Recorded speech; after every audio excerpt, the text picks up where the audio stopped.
In search of news. Important stuff. Launch newsfeed. On the morning after with Nic and Big J. Welcome to Homecoming Week, Big J. How are you celebrating? I don't know. I didn't know it was homecoming. Well, it is. For who? For the Boise State Broncos, Big J. But they had a home game last week. Are you not familiar with how homecoming works? I guess not. I thought it would be when you come home. No. Basically, homecoming is whatever game the school deems should be an easy win for the ball club, so they make sure that they celebrate. Wouldn't that again been last week? No, I don't think. Wait, I was getting Portland State. Yeah, I know somebody across from me that thought the game would be a lot closer than it was.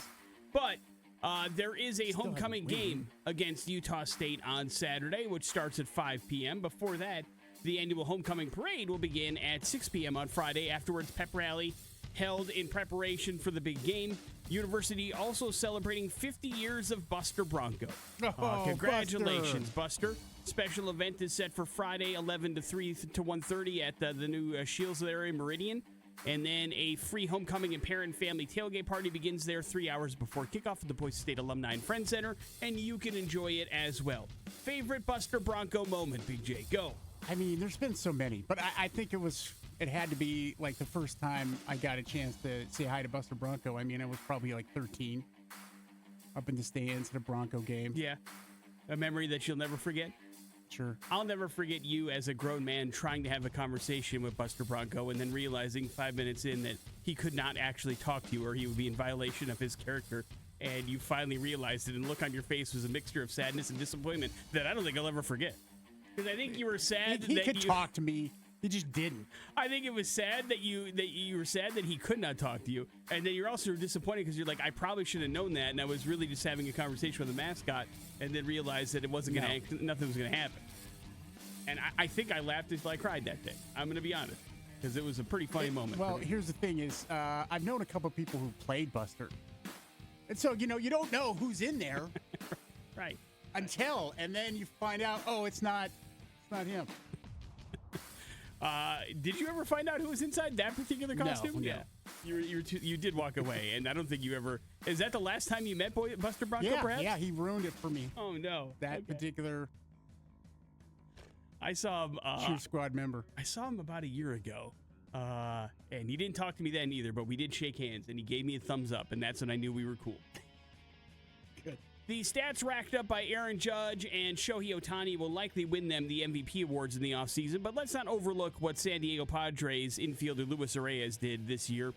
Hit .314, that gave him the NL batting title and made him the first player in Major League history to win 3 consecutive batting titles with 3 different teams. Damn. So he won the title in 2002 with the Twins, then the NL title last year with the Marlins, and then this year with the Padres. He also went 141 straight plate appearances without striking out at one point this year. That is the longest streak in 19 years. So we got ourselves a real Tony Gwynn now playing for the San Diego Padres and probably deserves a little bit more respect just because he's not getting the home runs or stolen bases that some of the other players in the league do. But he is doing some things that we haven't seen in a really, really long time as well. So congratulations to him for another batting title. Nothing to sneeze at, Big J.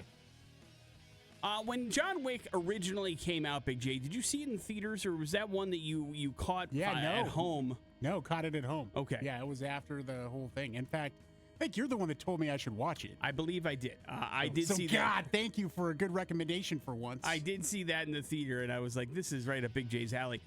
It is the 10-year anniversary of the film, and so Lionsgate is going to re-release the movie in theaters. So if you missed it on the big screen, you get a chance to see the original November 3rd and then the 6th. The screening will also include an exclusive extended preview of the new spin-off movie Ballerina, which you got up out of your seat and told me I needed to watch the preview, and I haven't yet still. So forgive me, but awesome. I'm excited for it. Listen, anything in the John Wick-verse I will watch, although I do have to be honest, I did not watch that Peacock series. Did you? I haven't watched it yet either, but after Ballerina, I totally need to. Okay. I'm like, after seeing the trailer, I got to get in back. Because the other thing about it was I didn't hear anybody that did say you had to. You know what I mean? Usually word of mouth in some way spreads if it's somewhat worth watching. It happened, and I didn't hear a thing about it. Right. And so that gives me me either. a little bit of worry. But again, it's okay if everything that spins off of the John Wick-verse isn't amazing. I feel like it probably would have been a little bit more interesting had it been directly tied in or some characters that I recognize, but it's completely new characters. I don't know. I'm not going to lambaste it without taking a look at it, but I also feel like I'm not really missing anything. Does that make sense? Yeah, me too. Okay. Morning After with Nic and Big J. There's your first round of important stuff. It is the X Rocks. To the old, we're digging deep into the depths of Netflix. It's Streaming Dumbass on the Morning After with Nic and Big J. You know the rules. Big J wants to watch a movie tonight, but he is not allowed to make that decision as to which movie he watches. That decision process has been stripped of him, and now it is given to you, the ex-listener. We have had a tie a couple of times the last few weeks, so let me remind you that, yes, the more votes that we get, the less likely there is for a tie. Now, we're getting a lot of votes. That's not to say it's just ended in a tie. Mm-hmm. So, we'd like you to vote as much as possible. That way we don't have a tie. So if you guys could vote for which movie you want Big J to watch by texting in movie number 1, movie number 2, or movie number 3 to 208-287-1003, boy, that would be appreciated. Because I don't like when I have to make the decision because I know the movies, and that takes away the integrity of Streaming Dumbass, Big J. Sure. The anonymity of it all. And so we are going to give you 3 movie descriptions based on the plot that it was described to us from the streaming network on which you can find it. There are no stars, there are no titles, at least not yet. That will come a little bit later. First, you have to decide the movie, then we'll release the titles. Big J, are you ready? I'm ready. Movie number 1. A private investigator forcibly gets into a dangerous alliance with a killer to uncover a town's grisly criminal underbelly and clear the name of her mentor, who is implicated in some crimes. Hey. Movie number 2. A woman tries to return to normal after a kidnapping. Her sense of reality begins to deteriorate when she travels to her husband's family compound.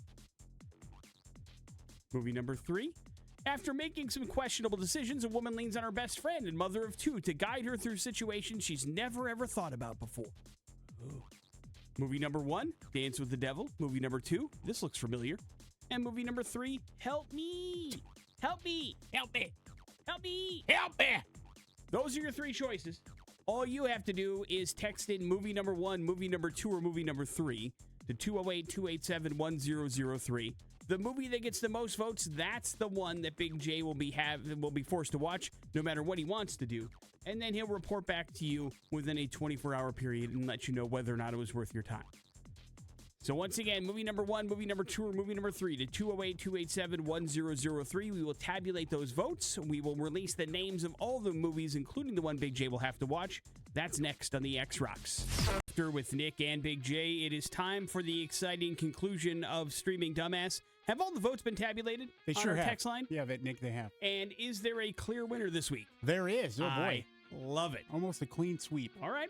What movie came in very last place? Got the least amount of votes? The least amount of votes was movie number 3. Movie number 3 was the comedy of the bunch, Big J. It's a brand new movie called Babes, starring Alana Glazer and Michelle Buteau.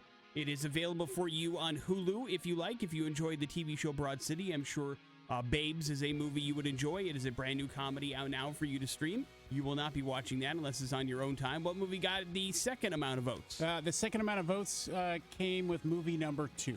That was the horror movie of the bunch as we enter into spooky season. It was called Somewhere Quiet, starring Jennifer Kim and Marion Ireland. You will not be watching that. Also available on Hulu if the kidnapping story seemed to appeal to you. Sounds like you're watching movie number 1? Overwhelmingly. That's got the star power, although I question its quality. It is the thriller of the bunch. It's got Antonio Banderas and Alice Eve in it. It is called Cult Killer, and it is on Hulu, and you will watch it and report back around why this you time. question the quality?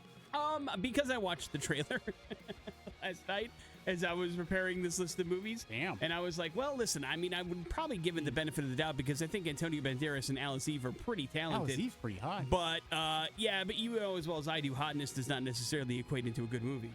Otherwise, all you'd be doing is watching porn. Can make up for a lot. But Cult Killer is the name of the Hulu movie you'll be watching, and you will report back around this time tomorrow and let us know if it's worth our time. If you want to play the home game, you can find it on Hulu as well and see if your review compares with Big J's when he gives it to you tomorrow. Cult Killer? Yes, Cult Killer. Morning After with Nic and Big J. Coming up in a few minutes, some important stuff. It's the X Rocks.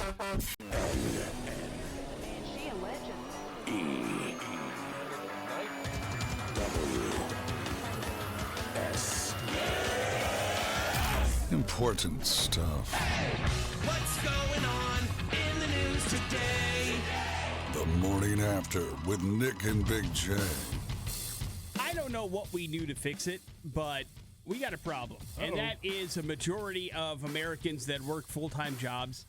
It's us, dude. Absolutely hates doing them on a fairly regular basis. That's not us. That's not us. So they asked the general American worker, they surveyed about 20,000, and they said, okay, let's say you're experiencing a weekend. About what time do you start going, son of a gun, I've got to work? You know, like my work week's coming up. I got so much crap going on. Yeah. What the hell have I signed myself up for? And the answer is Sunday at 4 o'clock. you're close. 3:54 p.m. Oh, on man. Sunday. Wait, that's 3:54. Yeah. I mean, that's... Who answers that in a survey? You know, 3:54 is about the time I really... I'm sure it's an average.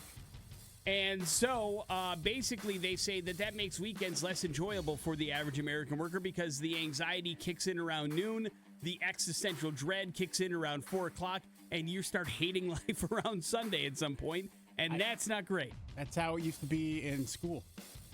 You used to hate looking forward to school. Oh, man. Sunday was like, I wish it would last a little longer. And so 62% of Americans say that it's just not something they look forward to. They try to have as much fun as possible during the weekend, but it all comes shutting down at some point on Sunday, and they start dreading what they have to do for their work week, all sorts of stuff. And they start to have their heads filled with fear and worry, and that's not great. So they want to remind you that the weekend is supposed to be time to recharge, use some creativity to ease into the week ahead if you can. Try to cut down on some of that anxiety. Of course, some of that's easier said than done. And do what you can to try to relax a little bit on the weekends. That's what it's supposed to be about. And maybe put aside the horrors and the anxiety of the week ahead as much as you possibly can. But it's tough when you don't like your job, Big J. That is tough to do, you know? Yeah. So I certainly empathize with you that if that's your situation, that it like almost ruins half your weekend because you have to look forward to work. That's not great.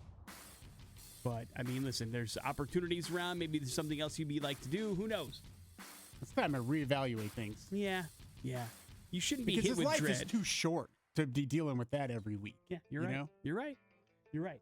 Do something that makes you happy. Again, easier said than done sometimes, but try.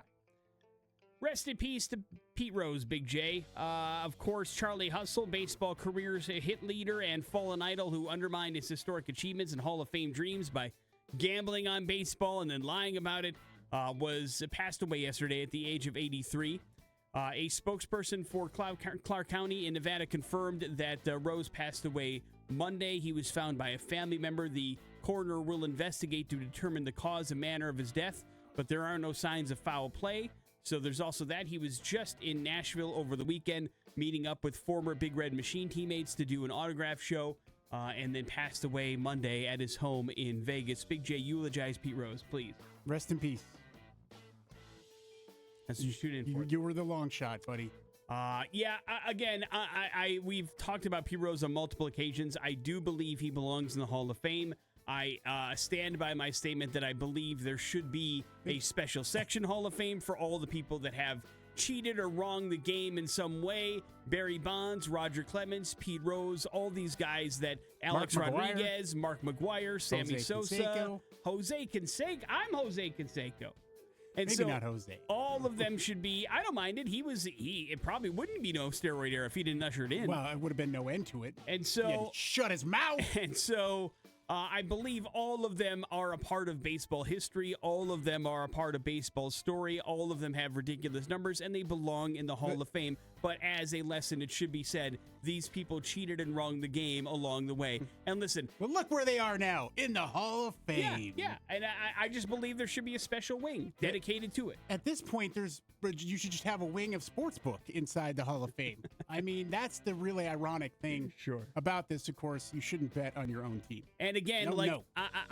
I know when people pass on, we have a tendency to forgive them of all wrongdoing, and we treat them like garbage when they're here, and the second they're gone, everybody thinks it. But I think I told you, I watched the HBO documentary about Pete Rose, which really is Pete Rose just talking. I mean, this isn't like some sort of weird edited thing where he's criminalized or villainized or anything. I believe it was kind of set up to kind of build him up.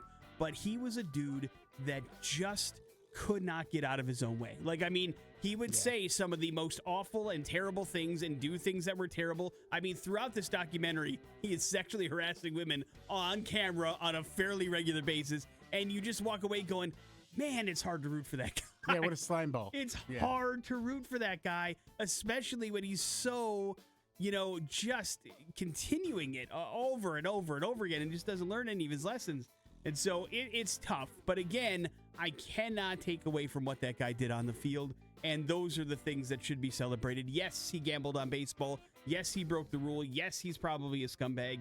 Yes, he did terrible things, including underage women, probably. But at the end of the day, there's a lot of worse people in the Hall of Fame. I mean, there really, really is. And when you start putting in a moral clause, there should be a very small part of Hall of Fame, really, when it boils down to it. And so, again, special wing, but Pete Rose should be in the Hall of Fame. And now, Big J, that he's dead, he probably will be. That's how we also do things. Once somebody passes on for some reason, all sins are forgiven, and then they get into the place that they tried and fought so hard for until the day they died, which is a really weird thing about our culture. But we do that. It is weird. Big J, you got $1? Yeah. You could have bought Dish Network and Sling TV, dude. Wait, literally? Yeah. No. That's how much DirecTV bought Dish Network and Sling TV for. $1 American. Now, of course, the other side to this is they are going to have to take on about $9.75 billion of debt from the parent company EchoStar in order to complete this transaction. Should they be allowed to do that? This has happened before. When you absorb debt, for some reason, our government says, yeah, it's cool for you to pay a ridiculously low amount for this total property. No, but I just mean that should they be able to own Dish Network? I think... I mean, that's like all the satellite stuff there. Yeah, but I understand what you're saying. I think 25 years ago, they tried this, by the way, and it was blocked because at the time it was a monopoly. Now it's irrelevant. I think with all the streaming and all the other options, yes, it's hard to say this is an entertainment monopoly when there's so many other options. For the years that Dish and DirecTV battled each other. I know. With us in the middle. Yeah. Were we? Yeah, sometimes. Sometimes we would represent people who had Dish Network and the DirecTV. Gosh knows I switched them out of my house numerous times. Yeah, I still have a satellite on the side of my house that I can't seem to get out of the wall. But I'm trying. I'll rip that thing out for you. Oh, I can rip it out. I would like to take it out, without taking off half of my house as well. But boy, they put that thing in there nice and tight. The move aims to solidify their position as the largest U.S. pay TV provider by merging. The question is it an actual profitable move at this point? Because I'm thinking in my head, I don't know if I know anybody that has over-the-air satellite TV any longer. Oh, I do. I thought you got rid of it. I don't have it. I know people who do. Oh, okay, that's fine. Are they older than you or younger than you or both? Both. Wonderful. Yeah. Morning After with Nick and Big J. There is your important stuff. We are going to go to hell. It's next on the X Rocks. Here's traffic to light. Stories that are incredibly up. Oh man, we're going to hell. The Morning After with Nick and Big J on 100.3 The X Rocks. We are headed to Gilbert, Arizona for today's We're Going to Hell story, Big J. Oh, never been. You've been not too far away. I mean, it's essentially like a kind of a subdivision of Phoenix. It's not too far away from Phoenix, Arizona, in the kind of Chandler area. It's a very domesticated suburban kind of area. It's fairly well built out. And we have talked about this a lot of different times. Doesn't matter what kind of weird thing you might be into. There's lots of people that are into those kind of fetishes. You know what I mean? Yeah. Kinks, man. On a list of kinks, Big J, how far down is the foot fetish in terms of weirdness for you? Weirdness? Yeah. Like, is it high up there? Like, that's weird? Or is it like, hey, man, there's a lot weirder things out there than foot fetish? Probably a lot weirder. I mean, it's a pretty common one. Yeah, I would think so, too. Yeah. Not mine. All right. I don't have that. Was I accusing you of it? No, I just wanted to set the record straight. Mine are much weirder. Your kinks, not your feet. Yeah. Okay. Oh, that too. I need a pedicure. All of the above is what you're saying.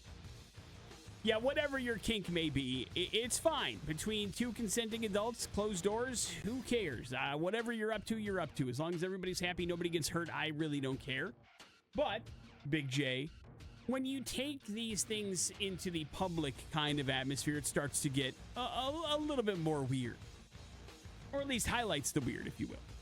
And there's a man named Jesse Johnson, Big J. He's 28 years old. And he got in trouble because he went to a car wash.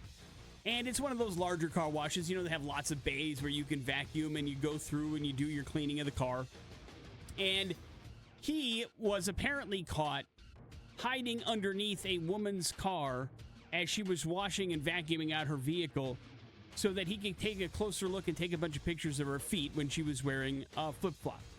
She said that when she bent down to clean the tires, she freaked out when she saw a gentleman hiding underneath her car with his camera out and taking pictures of her while she was wearing flip-flops. So that's escalating the weirdness factor, right? Yeah. There's a lot of violations, privacy and otherwise, that are involved there. You're calling underneath somebody else's car at a car wash. That's weird. You want to know where it gets even weirder, Big J? No.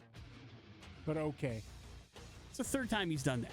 The exact same thing. Third time he's done it. He may have done it more times, but it's the third time he's been caught. Right. Doing that, where he is hiding underneath a rather large vehicle that has a lot of under clearance, you know. He'll like power crawl underneath it, take out his phone, and then start filming and taking pictures of women's feet while they're wearing their flip-flops. That was the other thing that was in common with all of these cases. The women were wearing flip-flops in every single instance, along with some shorts. So he had some real hot feet action going on there. And he decided it was time for him to take some pictures. So the police were called. He was arrested. He was charged again, this time for illegal surveillance. That's not okay. And then, of course, the car wash also has surveillance footage of him actually doing this. Like, they could see him crawling under the car. Once he's under the car, you can't see anything. But you can see the woman obviously finding him and freaking out and asking for help. And then the police coming and dragging him out from underneath this woman's SUV. So, again, sometimes it's okay to have these things. What's you're into. It's when you take it into a public atmosphere and invade other people's privacy and turn it and make it weird that we start to think it's weirder than it actually is. It's also a very risky endeavor. Yeah, you get run over. Yeah, and a lady should have just, great opportunity to roll over a creep. Just like casually get back in your car and then just drive over him. Yeah, once again, I mean... Back up. Oh, I didn't see him there. Oh, whoops. You advocate for the death penalty for a lot of things, Big J, but, you don't forget the trauma she would have to live through having killed a man as well. No, so, probably having a chance to defend herself and eliminating a creep from the rest of the world. Creeps are out there a lot. Is it a crime punishable by death?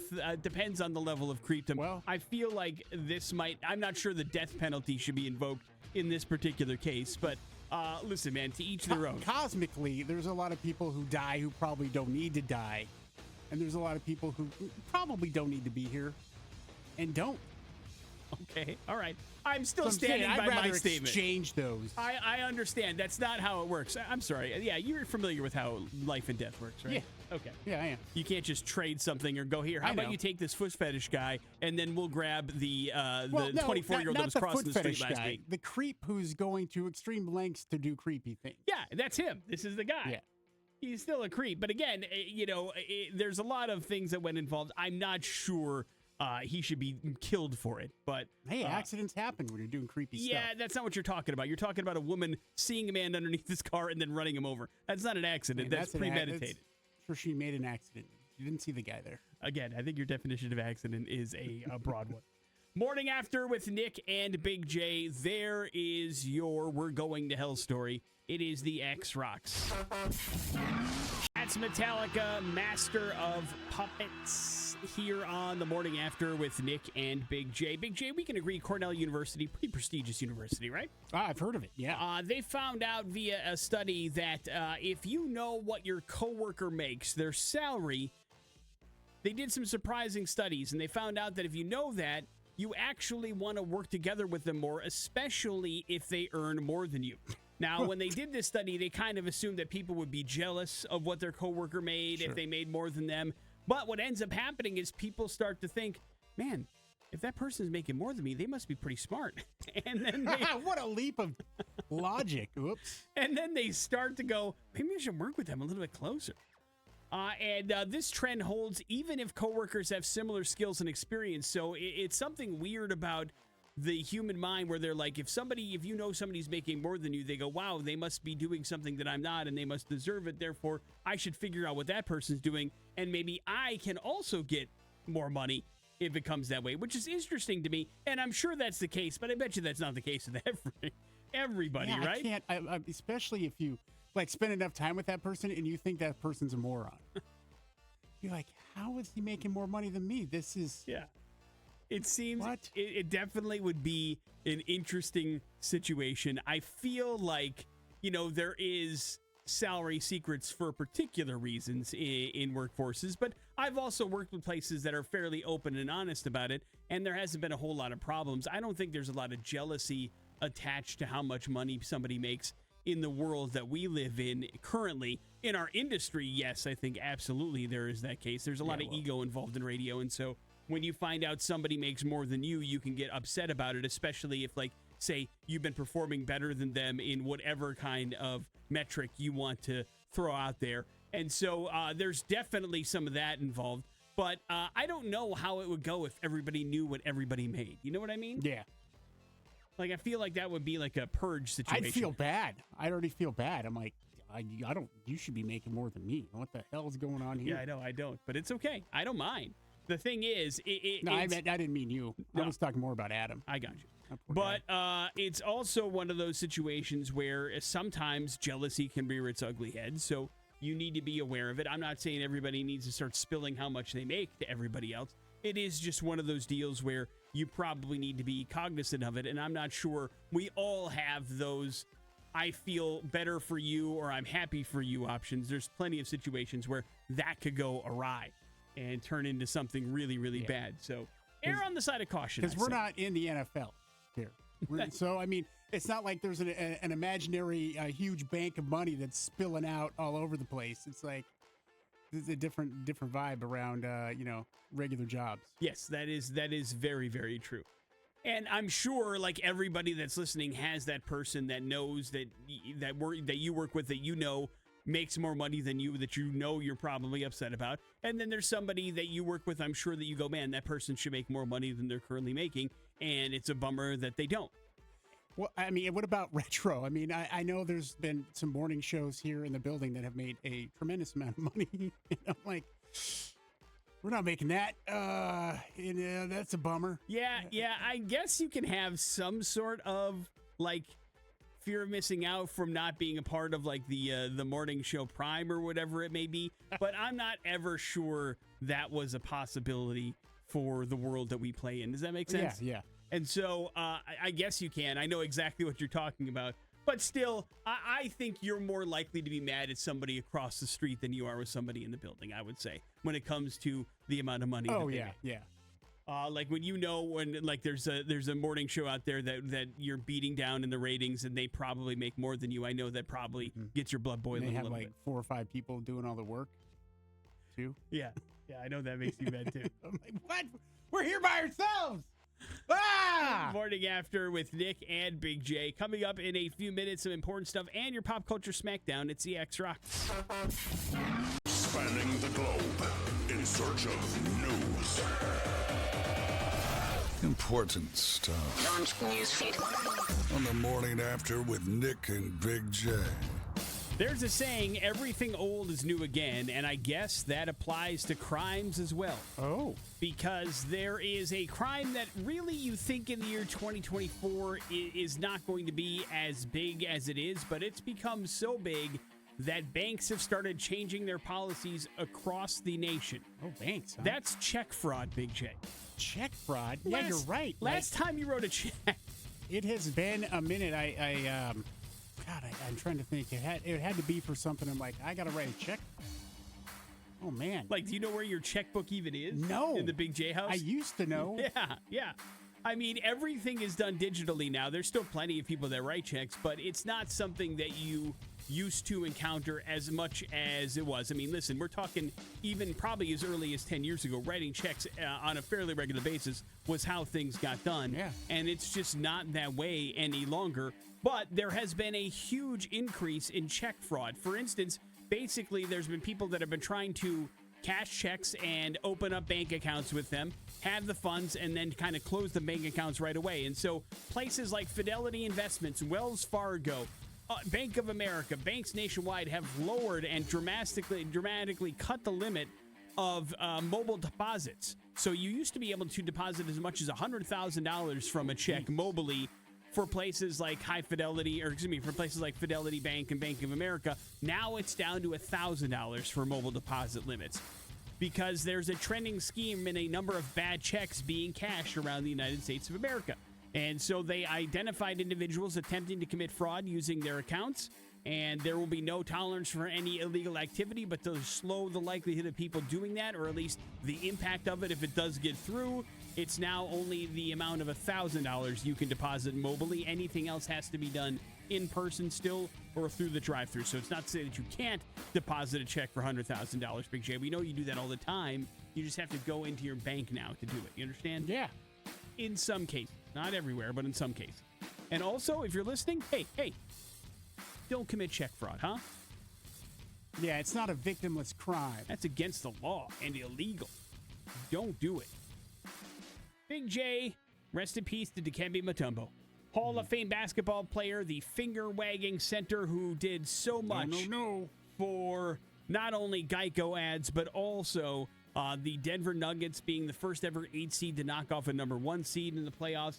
Played a lot of years in New Jersey as well, in Houston. He was an ambassador for the sport, for the country of Africa. Passed away at brain cancer at the age of 58, according to the NBA. Way too young. His family revealed 2 years ago that he was undergoing treatment in Atlanta for a brain tumor. The NBA said he died surrounded by his family. But yes, brain cancer is a rough way to go for sure, and certainly made a huge impact on basketball. If you watched it in the 90s or the early 2000s, he was the man in the post, man. He was the ultimate kind of defender that blocked everything. He was a big, huge guy that you had to figure out how to go around. Back when more of the NBA was played in the post, he was a huge part of that particular side of things. And again, also a very funny man and a great figure and ambassador to the sport, so he'll be missed. Big J, eulogize Dikembe Mutombo, please. Rest in peace. Thank you. When it comes down to spooky season, I imagine you start thinking horror movies and scary movies, right? Yeah. That's what AMC thinks as well. That's just why they are doing their month-long celebration called Fear Fest. Over 700 hours of spooky content on the channel, including a bunch of horror features and Halloween staples. Big J, when you think of celebrities that you would like to host Spooky Fest and things like Fear Fest, what was like your top 3 that makes sense to you? Gosh, I guess like Nev Campbell. Okay, that's a great choice. That would be cool. She didn't make the cut. She didn't make the cut. No. Let's go with Jamie Lee Curtis. Okay, wonderful choice as well. Also not the choice that AMC went with. Robert Englund. Great choice. Nope, not there either. How far down will we have to be before he got to Janelle Monáe? Who? The singer and actress that was in movies like Glass Onion, for instance, is one of the movies she was in. It's not the first thing that comes to my mind. Understood. No. But she will be the host of the 700 hours of spooky content on AMC. A lot of hours, man. They're also going to be celebrating season 2 of The Walking Dead, Daryl Dixon 2, so you can enjoy some zombie action on AMC. But if you like your movie scary, AMC's got you covered. And if you like Janelle Monáe, they also got you covered. Morning After with Nick and Big J. There's your important stuff. We got your Pop Culture Smackdown. It's next on the X. Here's traffic inside the Down. On the Morning After with Nick and Big J. Yeah, and we've got a nice prize package here for you if you want to go to some concerts for Pop Culture Smackdown. And it's a nice little 6-pack of shows that I can't seem to find on this. No! Unprepared. Sitting here talking about Megalocalypse. But we're going to get you some... you look on that board. It's all the shows that are at the Knitting Factory except the one tonight. You can rattle them off. Let's see. We've got... Highly Suspect. Citizen Set Soldier. It Off. Citizen Soldier. Hawthorne Heights. The Black Dahlia Murder. Flat Black. And Flat Black. We'll get you all those tickets. if you can beat me in Pop Culture Smackdown today. 208-287-1003 if you would like this prize package from Big J. He appears to be distracted, which could mean easy takings for you. Who knows? Only the shadow does, and we'll see how it works out today. Big J, are you ready? I'm ready. All right, let's see how it goes. Hello, the X. Hey, Hey, who's this? Brian. Hey, Brian, you're up first. Brian, what actor won the 2016 Oscar for Best Actor for his role in The Revenant? Long overdue for Leonardo DiCaprio. Brian knows his bleep. Big J, you're in trouble. Big J, there is several movies revolving around the First Wives Club. Please name them. Several movies? Not the movies. Name the wives in the First Wives Club. The actresses who played the wives in the First Wives Club. I mean, I'm just drawing a big old blank.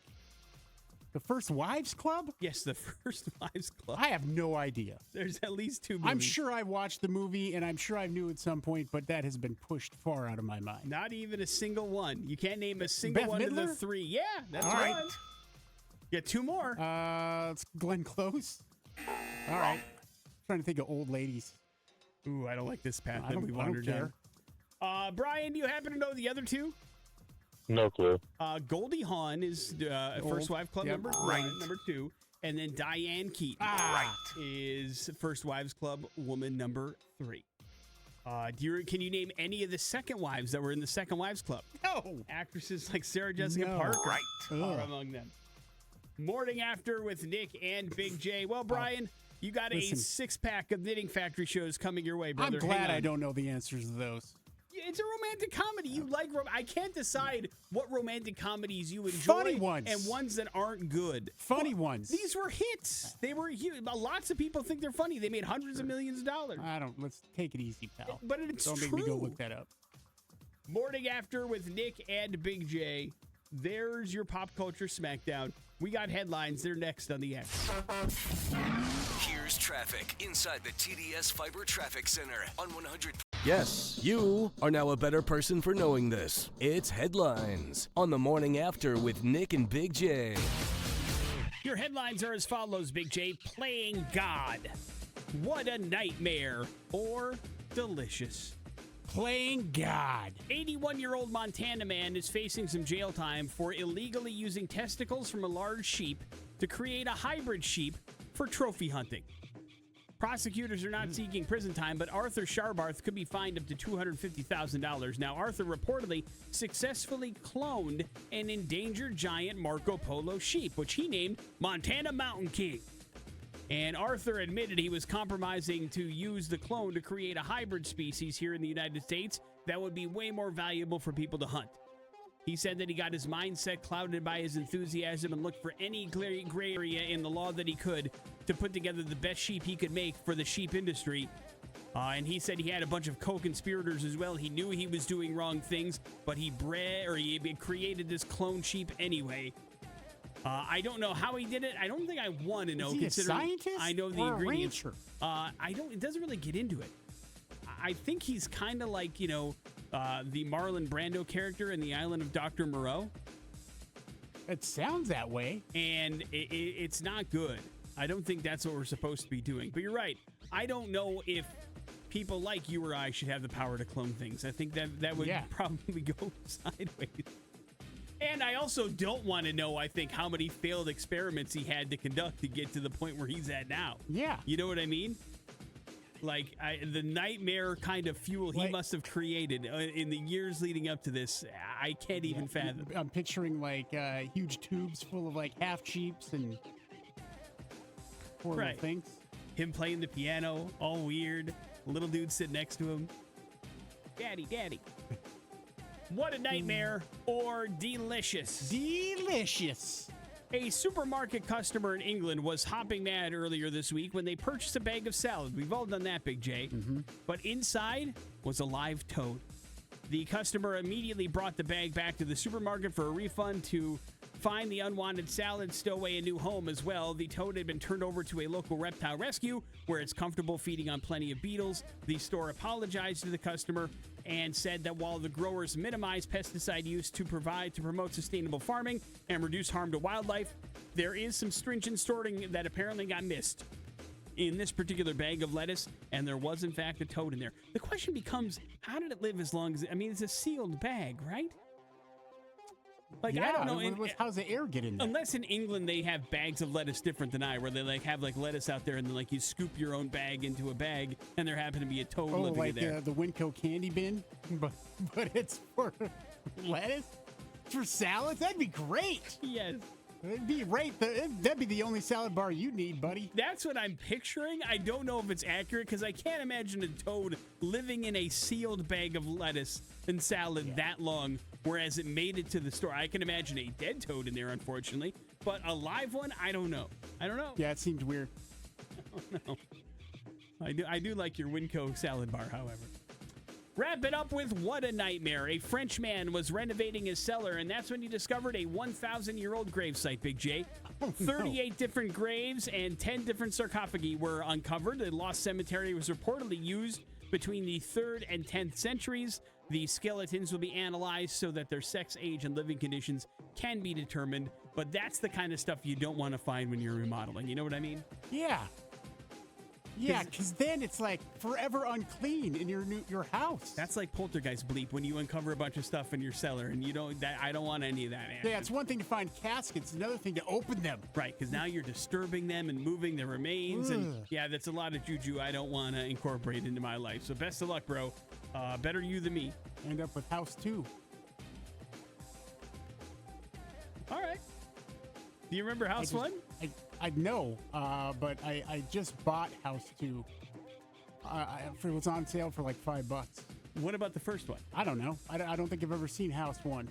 Oh, House 2 is the comedy one. Yeah. More. Okay. Yeah. Okay. I thought it is terrible. Yeah, it's bad. It's I bad. regretted spending $5. I was like, I thought this was funny. I don't know what happened. What did I do? I thought you maybe thought you were buying House MD or something, the doctor show. No. Morning After with Nick and Big J. There's your headlines. You're up to date on everything.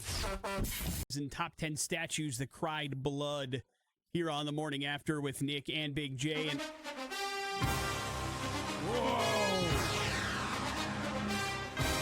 it's time to recap the Morning After Fantasy Football League week number 4 in the can.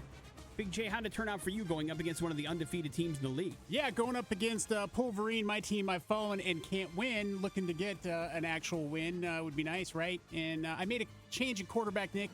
Sat down Brock Purdy and brought in Jaden Daniels, and that was a pretty good decision on my part. He had a phenomenal game against the Arizona Cardinals. He scored 24 points.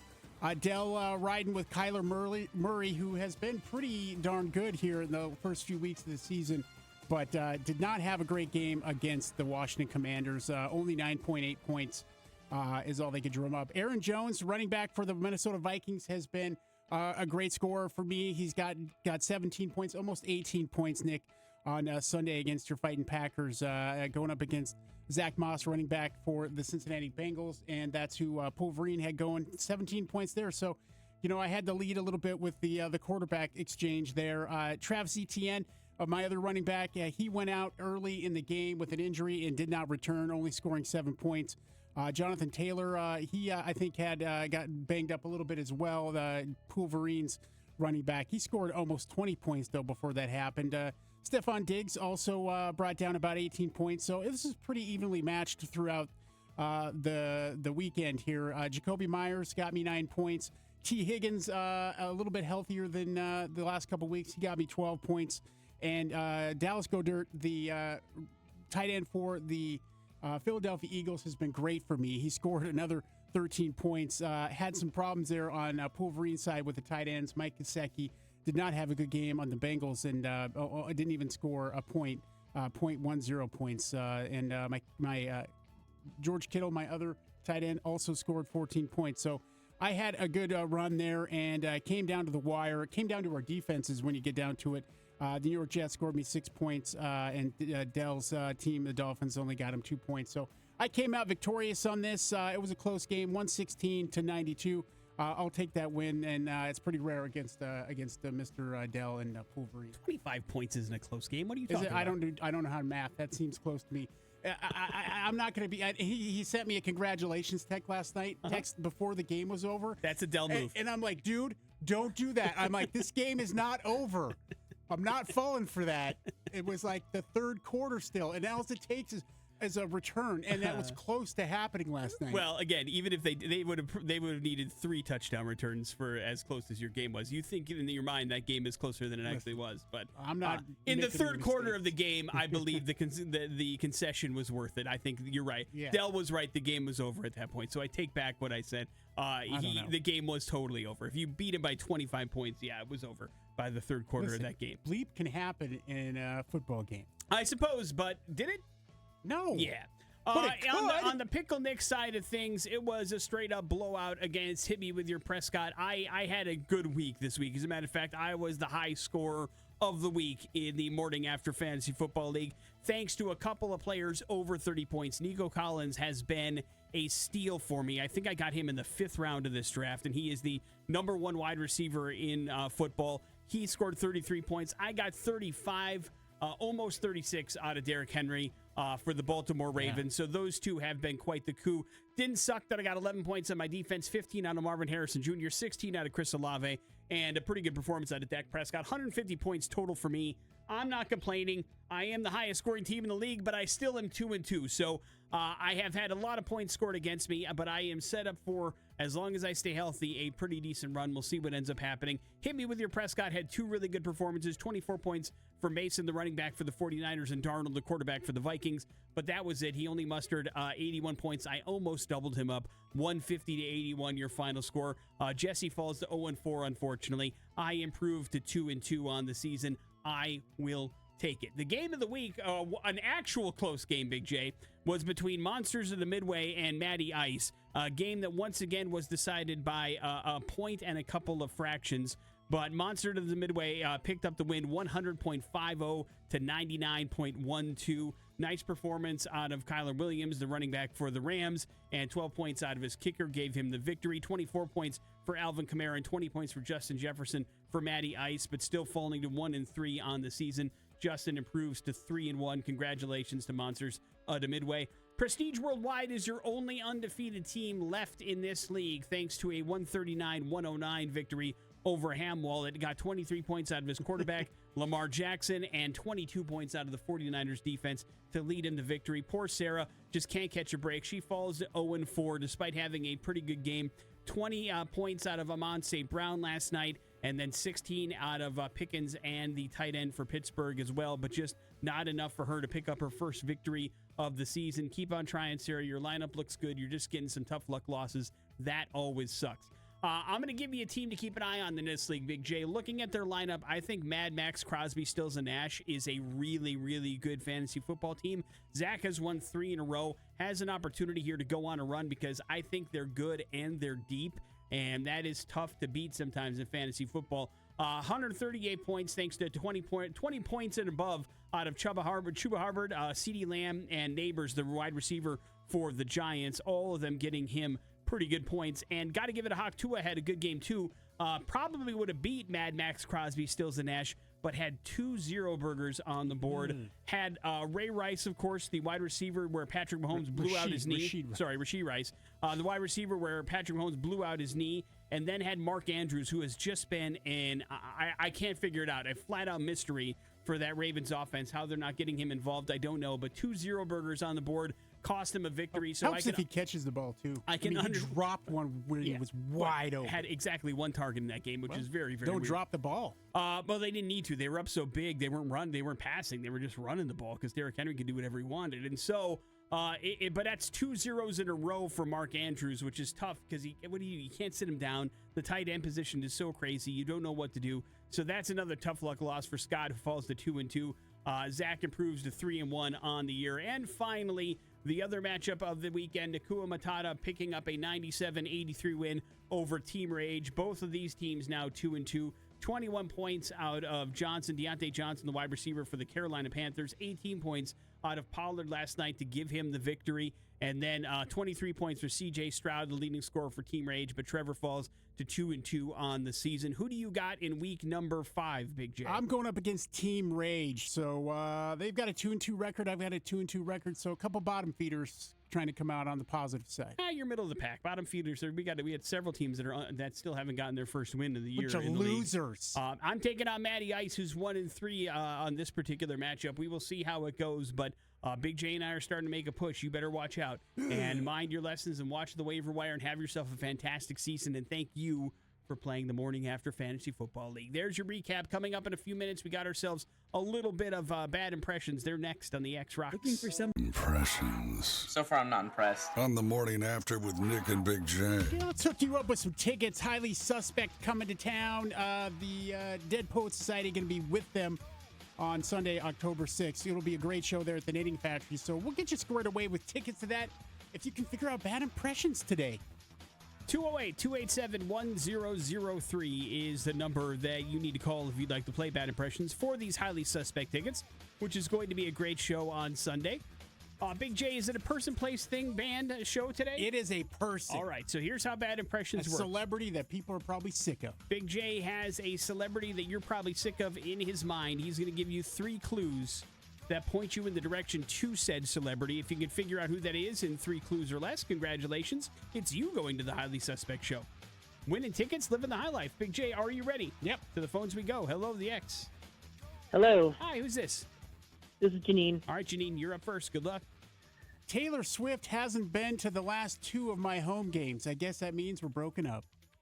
Travis Kelsey. There you go. One's all you need, Janine. Highly Suspect tickets are yours. Hang on 1 second. We will hook you up. Congratulations. Clues 2 and 3. I finally had a good game this past weekend as tight end number 87 for the Kansas City Chiefs, and I'm into acting now, hosting stuff like the SNL and it's Are You Smarter Than a Celebrity? Oh, and still playing NFL football and dating Taylor Swift. Isn't he on some FX show too? Yes, yeah. Grotesque? Yes, Yeah, Grotesque. He's into that, and they just dropped the trailer for Are You Smarter Than a Celebrity? This will premiere on Amazon Prime October 16th. 3 episodes, followed by 1 new one episode weekly. And some of the guests here we're looking at, comedian Nikki Glazer will be one of the guests. Natasha Leggero. I can't see her. Legaro, thank you. Nicole Byer and Ron Funches. So those are just a few, including maybe some former football guys like Ryan Fitzpatrick and Chad Ochocinco. We called the shot and we were right. 3 of the names that you mentioned, former guests the morning after. We said this is prime for former guests in the morning after to be a part of the show, and indeed it is. So you said you weren't going to watch it. Have you changed your mind? Yeah, I've changed my mind. It'll be fun. What happened? I don't know. I don't remember saying I wasn't going to watch it. You said Really? you didn't watch the original, so you weren't going to watch the new one, regardless of who the host is. Yeah, well, I'm a big fan of the Kelsey brothers. Okay. So. But you knew it was Kelsey when you said that originally. Yeah, I don't know. I probably won't see it, but I'm saying I am now. All right.